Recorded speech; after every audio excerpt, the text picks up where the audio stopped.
What is up, Gamer Army? Welcome back to another fun-filled episode of Psycho Gamer. I'm your host, Aubrey, and this is the last video in a three-part series of games that were leaked by Indigo from Canada.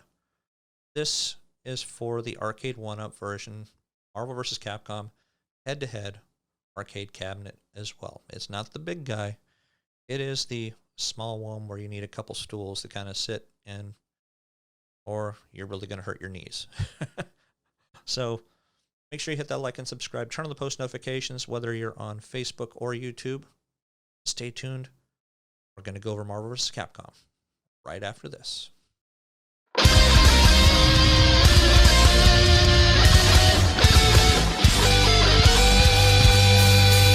All right, guys, welcome back. We are on to the last episode for this evening for the Marvel vs. Capcom head-to-head by Arcade1up. Again, I want to give a shout out to my buddy P-Dubs for bringing this information to light for everybody in the community. I think all of you will be very happy about this. So we're going to switch over to the computer, and we're not going to miss a moment of the information that I'm going to give to you guys. All right, this is it. Marvel vs. Capcom head-to-head. Marvel vs. Capcom is an amazing fighting game that really is unrivaled when it comes to these particular machines, whether it's the Arcade1up machines or the actual arcade cabinets themselves. They've always been great. The art is great. The fighting is great. And the audio is also amazing when it comes to these cabinets. So the art style you can see on the side, which looks really nice, shows some of the games that are actually on there already, which there's a number of games. It's not just 2 or 3 games. You got at least 4 there. So you have the typical look of it. It kind of has that steel look, like steel steps. Got your typical 6-button controller and joystick over here. You have your full-on side profile, which I really do like that. You got Mega Man, Ryu, and my brain is shot right now because of all the information I'm giving you guys tonight. I can't remember who that is, but I never really played with him, so many characters in Marvel vs. Capcom. If you guys remember who it is, post down below. Hopefully, don't judge me. It's been a very long day. We are looking at the top-down picture of it, so you got all your different movesets for the different characters.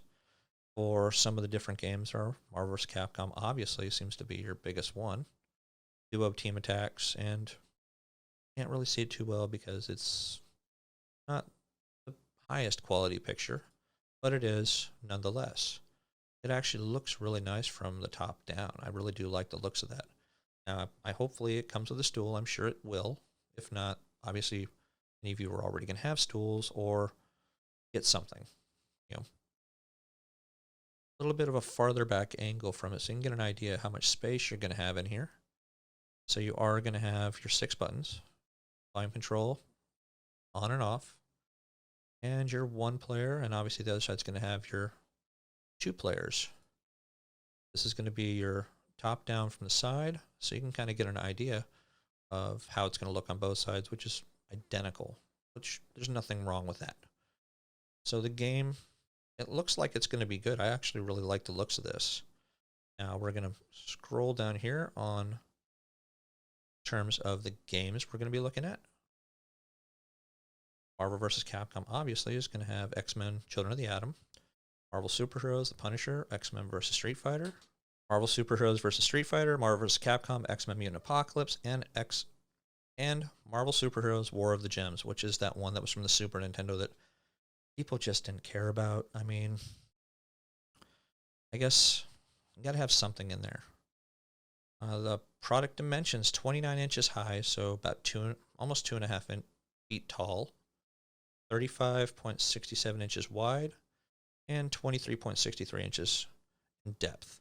78 pounds, so you can tell it's not going to be a gigantic cabinet. Now it is showing the $750 price point, which I think was just a little bit under the Tron cabinet right there. So I'm assuming it's probably going to be around the $600 mark, hopefully less than that. I'm hoping more around $550 because that'll be much more affordable for people, and I'm already a imagining all the screams or the prices being too high. Again, if you haven't checked my video out talking about why a lot of these costs have gone up, go check it out. I'm going to try to post it right above here. So go check it out and hopefully get a little more insight there. But that's going to do it for the third and final leaked cabinet from Indigo for Arcade1up. What do you guys think? Are you guys excited about these 3 titles? I know at least 2 of them I'm excited for. I think I'd be more excited for this one if it was Marvel vs. Capcom 2. That would be a game changer right there. People would not complain quite as much if it was Marvel vs. Capcom 2. They just need to put better components in terms of your buttons and your joysticks. Are these ones going to have better joysticks and buttons? I'm seriously doubting that. So get your little modding grubby fingers ready, guys, because it's going to be fun for you to kind of do some work on these. But hopefully you got some good insight, guys. Again, I appreciate all of you coming out for checking all my videos out. Make sure you hit that like and subscribe and turn on the post notifications. And stay tuned, guys. As always, we're going to have fun. As always, game on.